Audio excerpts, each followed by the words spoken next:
Il existe des histoires qui ne commencent pas par des mots, mais par le son du silence. Et c'est peut-être pour cela que celle-ci est l'une des plus difficiles à raconter. Parce qu'il y a des silences qui crient, et d'autres qui se transforment en mur entre ce que nous sommes et ce que nous prétendons être. Daniel était ce genre de silence. Un silence dense, presque palpable, de ce que vous sentez avant même d'entendre quoi que ce soit. Quand on l'a trouvé, il était assis sur le trottoir d'une avenue oubliée, le regard perdu quelque part à l'horizon. Il ne disait pas un mot. Il ne réagissait pas aux appels de la police, ni aux gestes de ceux qui tentaient de l'aider.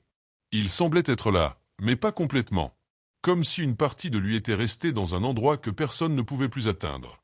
À 22 ans, Daniel a été conduit dans un foyer municipal.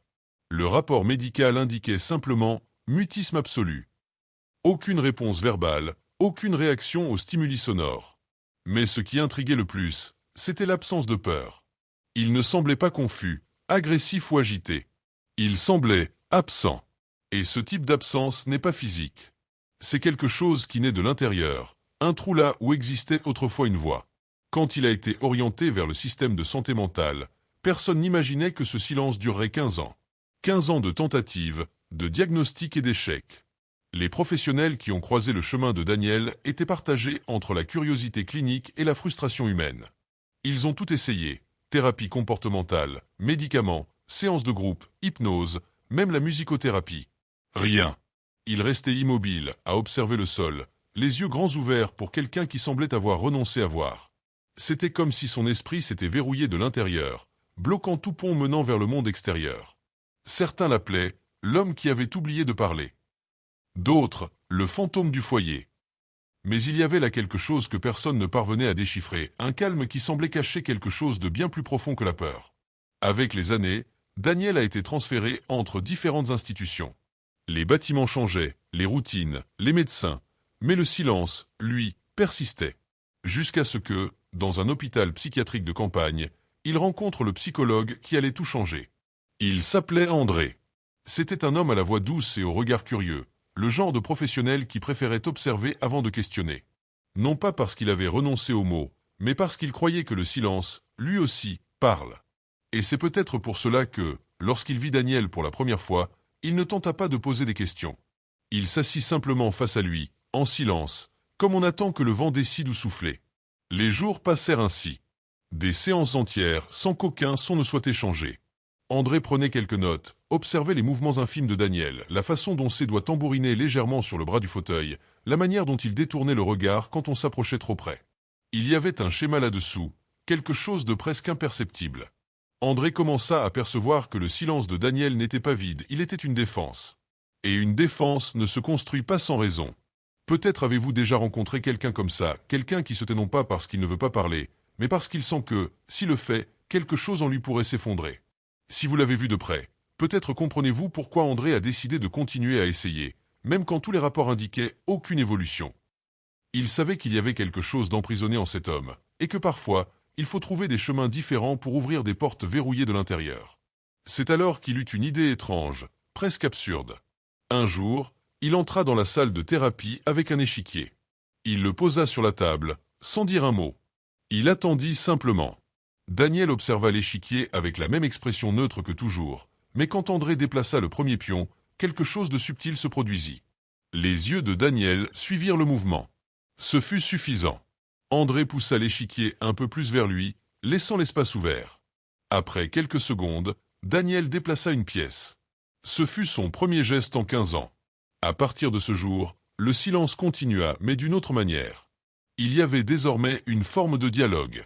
Un langage fait de mouvements calculés et de regards discrets. Le jeu devint le fil invisible qui les reliait l'un à l'autre. Séance après séance, ils se retrouvaient face à l'échiquier. Aucun son, aucun mot, seulement le rythme des pièces et une respiration régulière entre chaque coup. André commença à percevoir que le jeu n'était pas qu'un passe-temps, c'était une métaphore. Daniel semblait communiquer à travers les stratégies, les risques qu'il évitait, les pièces qu'il protégeait avec un soin excessif. Il ne laissait jamais son roi exposé. Cette routine dura des mois. Une sorte de complicité silencieuse commença à se former. André ne forçait pas les questions, ne cherchait pas de réponse directe. Il accompagnait simplement le rythme, comme on attend le moment propice pour qu'une vérité émerge d'elle-même. Et dans ce processus, quelque chose de curieux commença à se produire. Daniel parut différent. Son regard, auparavant vide, semblait plus attentif, ses mouvements plus assurés, comme si chaque partie le rapprochait un peu de quelque chose qu'il ne comprenait pas lui-même complètement.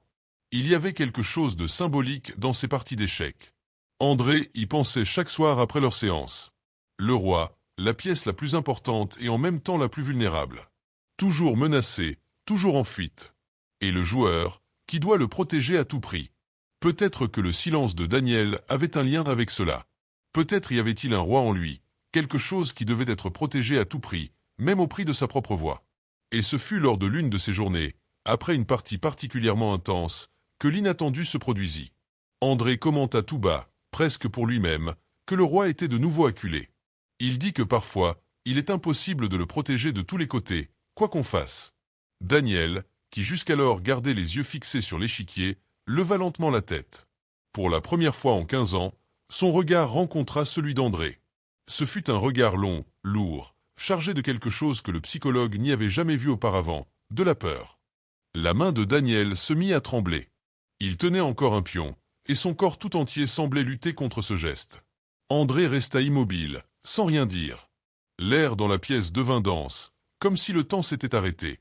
Et puis, d'une voix rauque, tremblante, presque méconnaissable, Daniel murmura les 4 mots qui allaient tout changer. « Je ne suis pas Daniel ». André sentit le sol se dérober sous ses pieds un instant. Cette phrase n'était pas seulement le son de la voix d'un patient. C'était l'éclatement d'un secret que le silence gardait depuis 15 ans.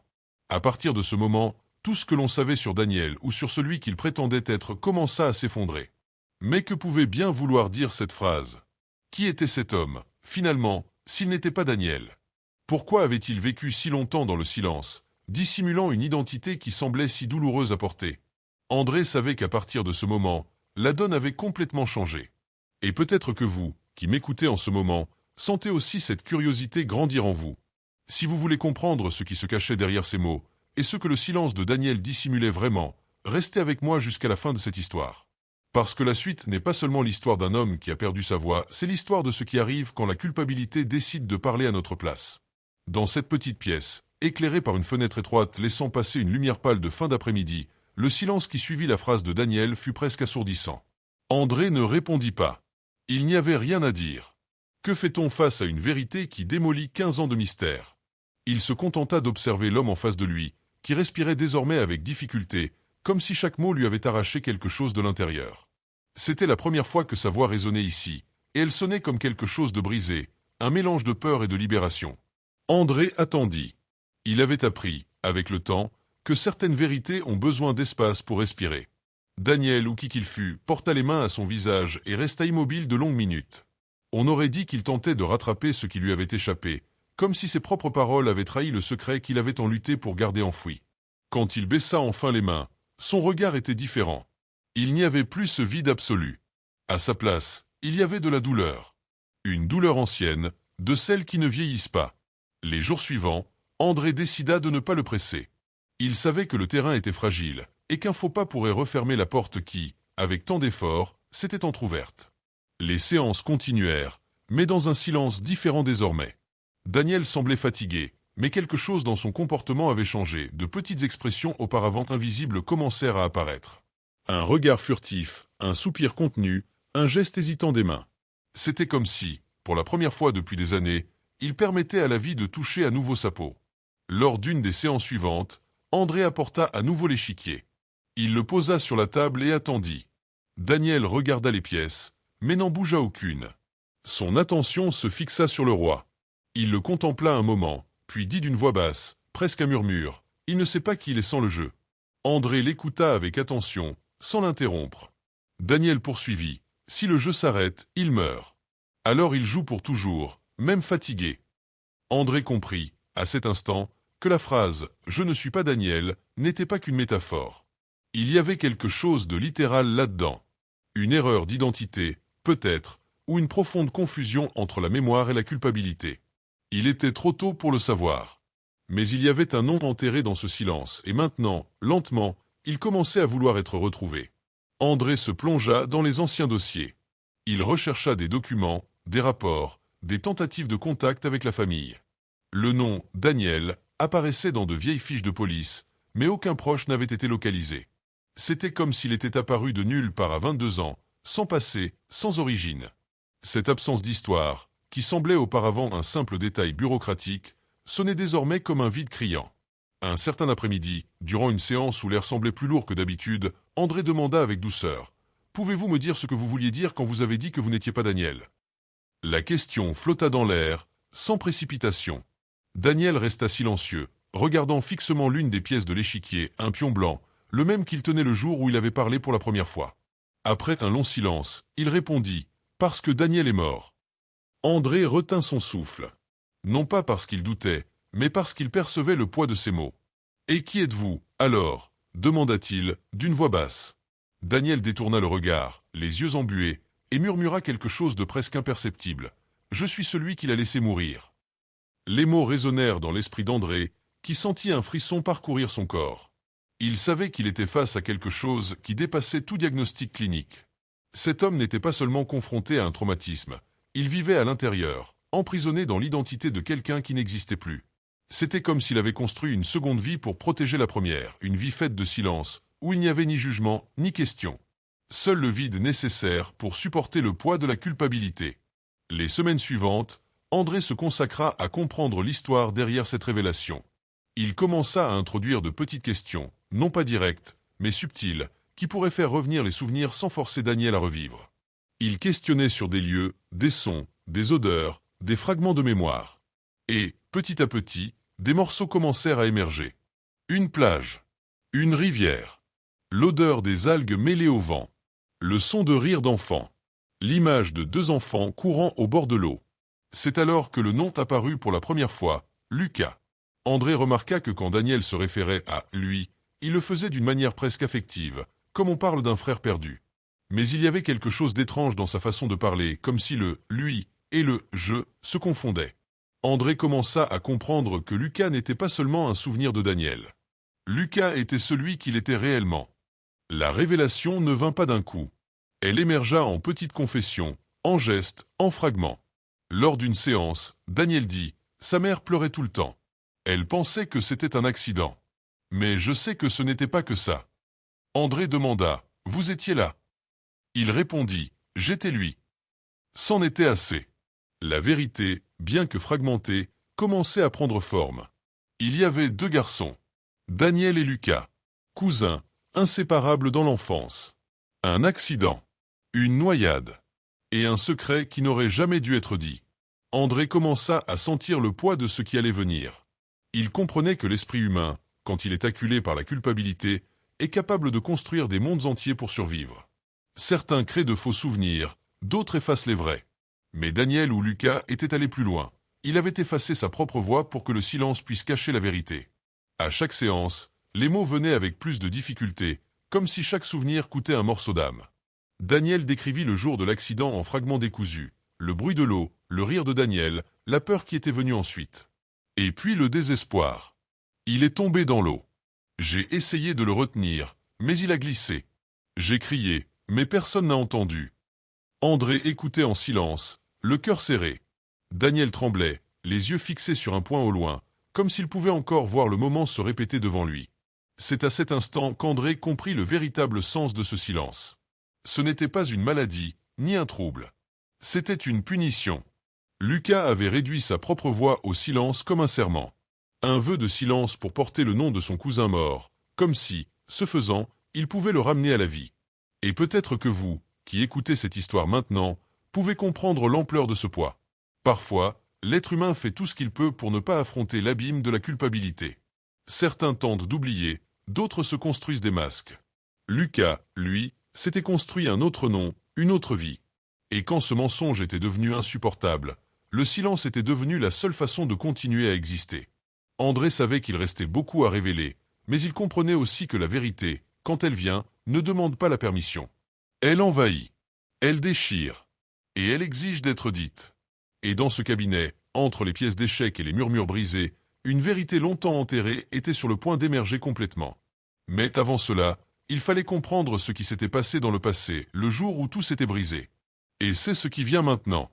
L'histoire de la noyade, du secret et de la culpabilité qui a façonné le silence d'un homme pendant 15 ans. Le souvenir revint comme une marée qui refuse de s'arrêter. Peu à peu, les fragments devinrent une séquence. La rivière, la chaleur, le son des criquets et le vent dans les arbres. André observait attentivement tandis que Daniel, ou plutôt, Lucas revivait chaque détail avec une netteté effrayante. C'était comme si le temps s'était ouvert devant eux, permettant au passé de respirer à nouveau dans cette pièce. Lucas parlait d'une voix basse, entrecoupée de pauses qui faisaient plus mal que les mots. Il dit que c'était en fin d'après-midi, un de ces soirs où le soleil met longtemps à disparaître, se reflétant dans l'eau comme pour jouer avec le reflet des garçons. Daniel, le cousin, riait. Il avait 12 ans, les cheveux blonds collés au front par la transpiration et une joie naïve, celle que seuls les enfants possèdent quand le monde semble encore sûr. Lucas, d'un an son aîné, l'observait avec cette affection qui mêle protection et jalousie. Il dit avoir toujours admiré Daniel, sa façon de parler sans peur, d'affronter son père, d'avoir l'air libre de toute ombre. Il jouait près de la rive, lançant des cailloux et rivalisant pour faire le plus de ronds dans l'eau. La rivière était haute, mais le courant semblait calme. Le genre de calme traître qui trompe ceux qui regardent de l'extérieur. À un moment, Daniel s'aventura un peu plus loin, en riant, appelant son cousin à le suivre. « Viens, Lucas. L'eau est bonne, » dit-il. Lucas hésita.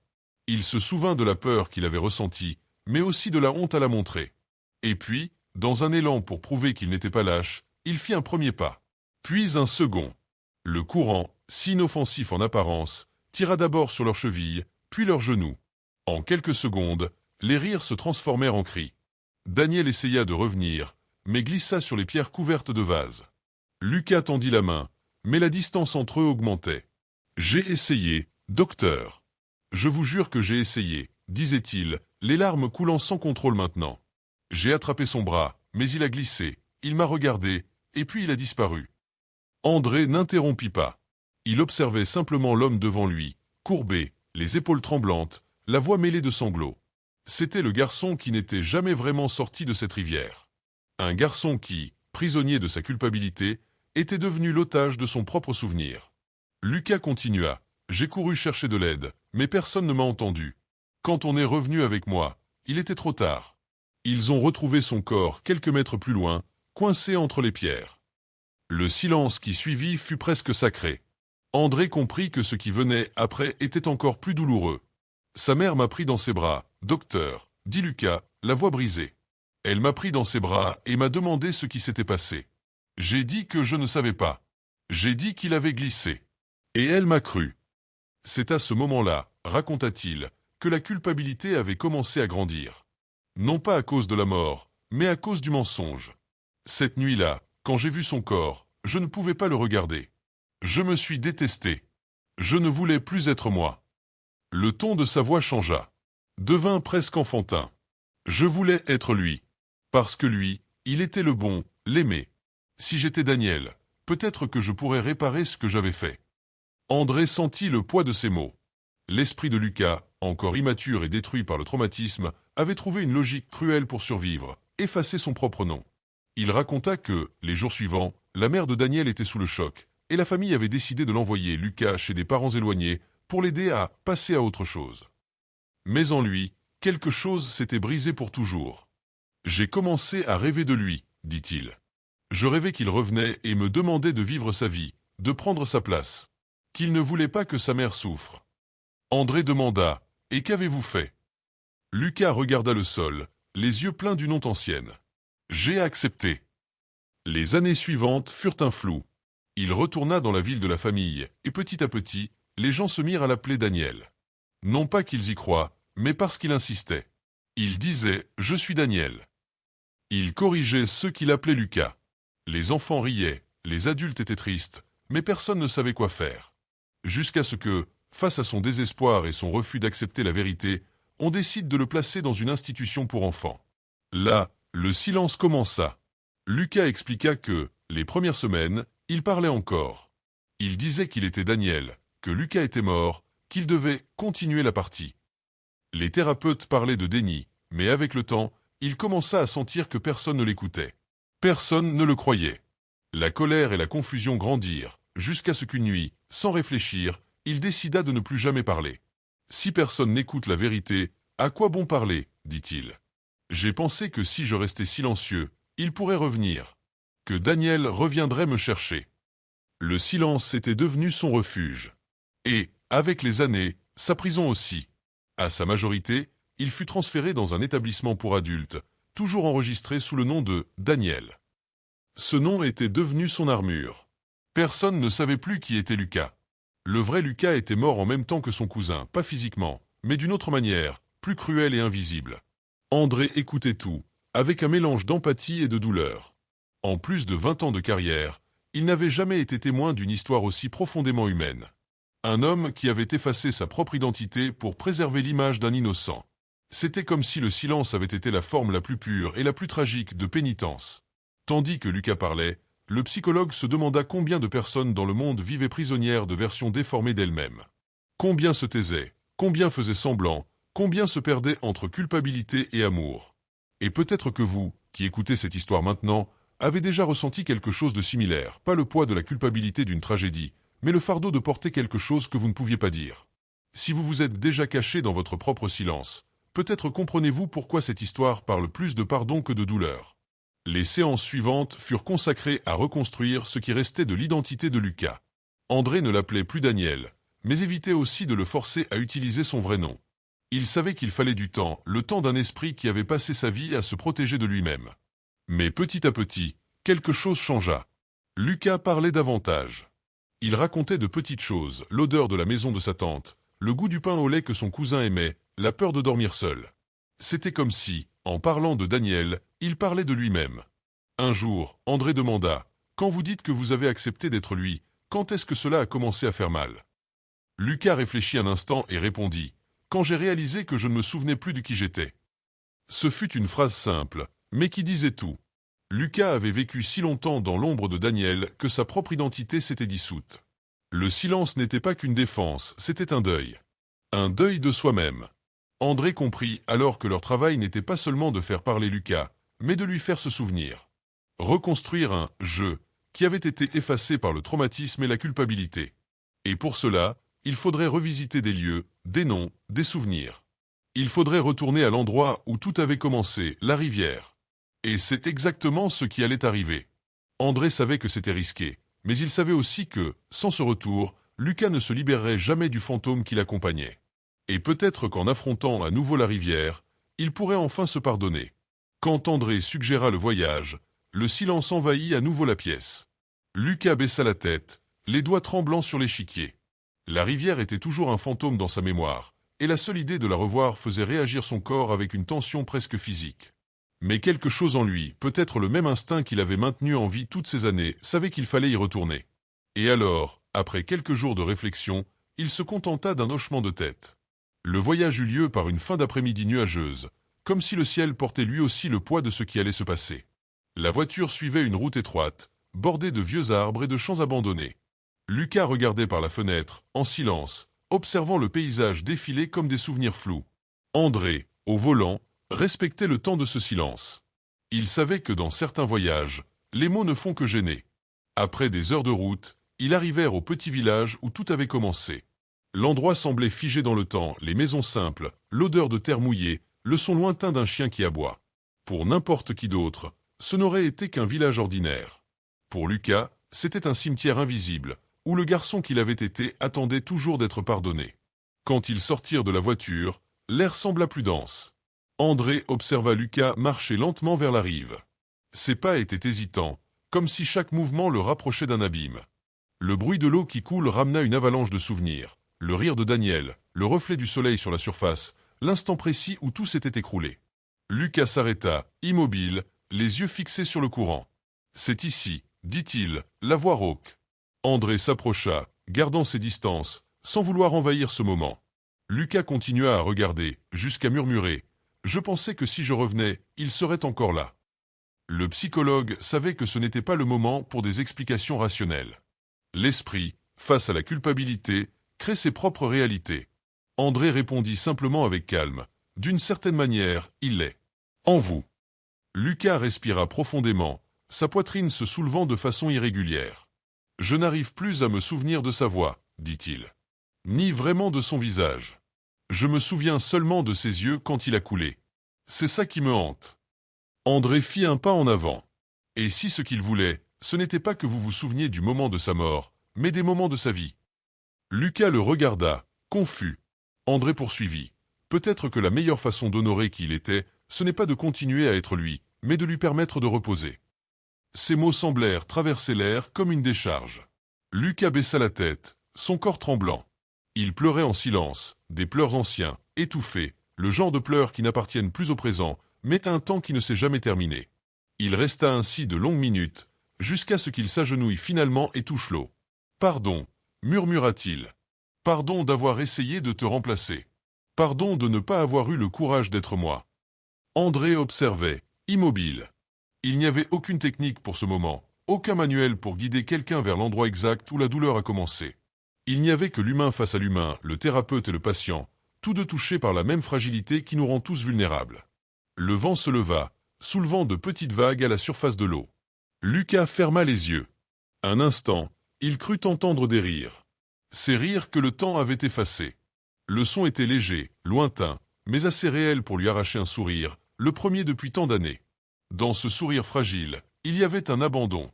Non pas de quelqu'un qui oublie, mais de quelqu'un qui accepte enfin de se souvenir. André s'approcha et posa une main sur son épaule. « Peut-être que maintenant, le silence n'a plus besoin de vous protéger, dit-il. » Lucas respira profondément et répondit, regardant toujours la rivière, « Peut-être bien. » Le voyage de retour fut différent. Le silence entre eux n'était plus le même. C'était un silence léger, presque serein. André savait que ce moment n'effaçait pas 15 ans de douleur, mais c'était le début de quelque chose qu'il n'avait pas vu depuis longtemps chez ses patients, l'espoir. Les mois qui suivirent, les progrès de Lucas furent remarquables. Il restait réservé, parlait peu, mais les mots qu'il choisissait avaient un autre poids. Ce n'étaient plus des murmures de confession, mais des tentatives de recommencement. Il commença à parler de l'avenir, de son désir d'étudier, de travailler peut-être à quelque chose de simple, quelque chose qui le connecterait au monde. André voyait, dans chaque petit geste, la reconstruction lente d'une identité que le temps et le traumatisme avaient détruite. Lors d'une des séances, André demanda « Vous pensez encore à Daniel ?» Lucas sourit légèrement et répondit « J'y pense. Mais maintenant, ça ne fait plus mal. » Ce fut la première fois que le psychologue vit une vraie paix dans ce regard. Non une paix forcée, mais la tranquillité qui naît quand l'esprit comprend enfin qu'il n'a plus besoin de se battre contre lui-même. Et peut-être, en écoutant cette histoire, arrivez-vous aussi à ressentir quelque chose de similaire. Parce qu'au fond, nous avons tous une rivière, un lieu, un souvenir, une culpabilité, quelque chose que nous essayons d'éviter. Mais fuir ne fait que prolonger la douleur. Parfois, la seule façon de se libérer est d'y retourner. Retourner, affronter, et finalement, lâcher prise. Avec le temps, Lucas s'impliqua dans des activités en dehors de la clinique. Il commença à aider dans des projets de réadaptation, accompagnant d'autres patients en silence, jouant aux échecs avec eux, comme André l'avait fait avec lui. L'échiquier était devenu un pont, pas seulement entre les pièces, mais entre des âmes qui cherchaient encore à apprendre à parler sans peur. André observait tout cela avec une fierté discrète. Il savait que même si le passé de Lucas ne pourrait jamais être effacé, il avait appris à vivre avec. C'était comme si chaque coup, chaque partie d'échec que Lucas partageait avec un autre patient, était un rappel silencieux que le roi, même acculé, peut encore se déplacer. Et, un jour ordinaire, lors de l'une de ces séances, quelque chose de simple arriva. Un jeune patient, anxieux et renfermé, demanda à Lucas « Pourquoi vous jouez autant aux échecs ?» Lucas réfléchit un moment avant de répondre « Parce qu'aux échecs, le roi ne parle pas, mais le jeu n'existe que parce qu'il est là. » André entendit cela de loin et sourit. Il comprit que cette phrase, plus que n'importe quel diagnostic ou rapport, résumait tout. Lucas avait retrouvé non seulement sa voix, mais le sens de son propre silence. Mais l'histoire n'était pas tout à fait terminée. Parce que le pardon, quand il arrive, apporte avec lui un choix, avancer ou rester prisonnier de ce qui a été perdu. Et Lucas, contrairement au garçon qui avait un jour cru devoir mourir pour que l'autre vive, était prêt à choisir la vie. Pourtant, il restait une dernière conversation entre lui et André qui changerait le cours de tout, une conclusion aussi inattendue qu'humaine. Et c'est de ce moment final dont vous allez entendre parler maintenant, dans la dernière partie de cette histoire. Les jours qui suivirent semblaient calmes, mais il y avait une mélancolie discrète dans l'air, ce genre de quiétude qui précède les adieux. André percevait chez Lucas une sérénité différente, comme s'il avait finalement fait la paix avec le temps. Mais il y avait autre chose, une sorte de détermination silencieuse, un regard qui ne cherchait plus de réponse, seulement de la compréhension. Par un matin gris, Lucas arriva plus tôt que d'habitude pour sa séance. Il tenait dans ses mains une petite boîte en bois. Il s'assit face à André et, pendant quelques minutes, se contenta de l'observer en silence, comme s'il cherchait les mots justes pour ce qu'il voulait dire. Quand il parla enfin, sa voix était ferme, mais douce. « Je crois que l'heure est venue, docteur. » André le regarda, intrigué. Lucas ouvrit la boîte, et à l'intérieur, se trouvait l'échiquier qu'ils avaient utilisé pendant des années. Les pièces étaient usées, certaines fêlées, mais elles portaient toujours le même poids symbolique. « Je veux laisser ça ici, » dit-il. « Pas parce que je veux oublier, mais parce que je crois que la partie est terminée. » André respira profondément, ému. « Et qu'y a-t-il après la partie ?» demanda-t-il. Lucas sourit, un sourire léger, presque enfantin. « La vie, » répondit-il.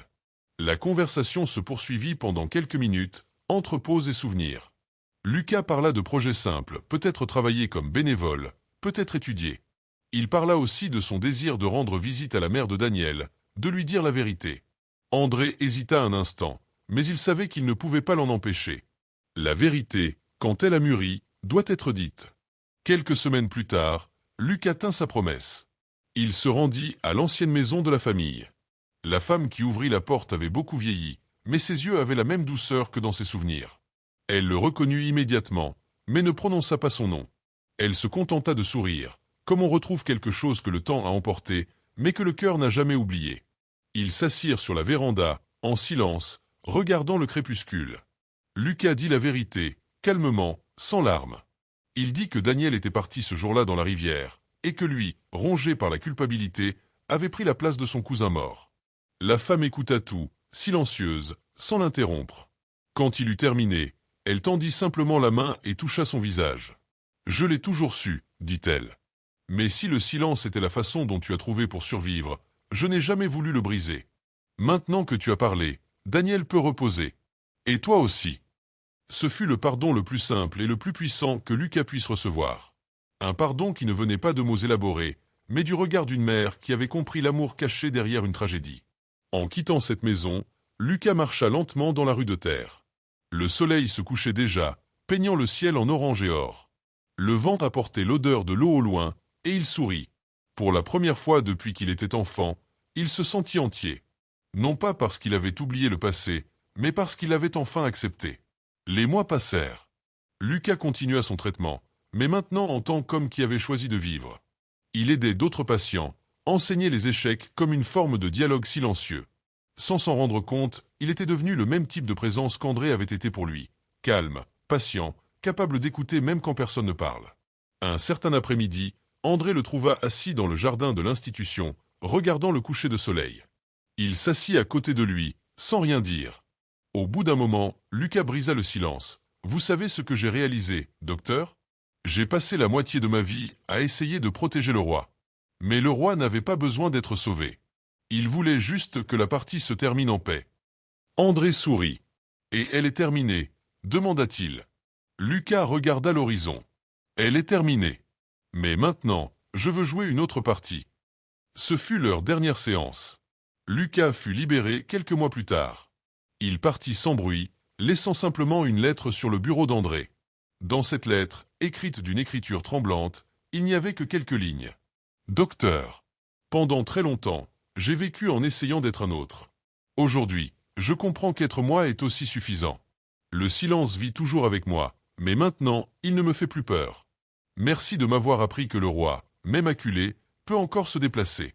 Lucas. » André rangea cette lettre parmi les livres de son cabinet, à côté de l'échiquier que Lucas avait laissé. Et parfois, pendant ses séances avec d'autres patients, il regardait l'échiquier et se souvenait. Chaque pièce, chaque mouvement, chaque choix était une histoire. Il avait appris, avec Lucas, que l'esprit humain est un labyrinthe fait de douleur et d'espoir, et que le rôle de celui qui écoute n'est pas de montrer la sortie, mais d'allumer de petites lumières le long du chemin. Et c'est peut-être ce que cette histoire veut vous rappeler maintenant.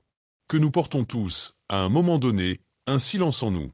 Un silence fait de peur, de culpabilité, ou de mots que nous n'avons jamais su dire. Mais le silence, quand il est enfin écouté, cesse d'être une prison. Il devient un refuge. Si vous êtes arrivé jusqu'ici, peut-être avez-vous senti quelque chose bouger en vous, un souvenir, une douleur ancienne, ou simplement l'envie de mieux comprendre ce qui se tait dans votre propre poitrine. Et si c'est le cas, voici mon invitation. Prenez soin de ce silence. Écoutez-le. Parce que parfois, c'est justement lui qui garde la voix que nous avons le plus besoin d'entendre. Et si cette histoire vous a touché d'une manière ou d'une autre, si à un moment vous vous êtes reconnu en Lucas, ou en André, ou en quelqu'un qui a aussi appris à parler après très longtemps, partagez-la. Portez cette histoire plus loin. Peut-être qu'elle trouvera quelqu'un qui a encore besoin de courage pour retourner à sa propre rivière. Et, si vous voulez continuer à écouter des histoires comme celle-ci, des histoires qui parlent de douleur, de culpabilité, mais aussi de rédemption, restez avec moi. Il y a encore beaucoup de voix qui attendent d'être entendues. Parce qu'en fin de compte, c'est cela que nous sommes, des échos de ce que nous parvenons à dire après le silence.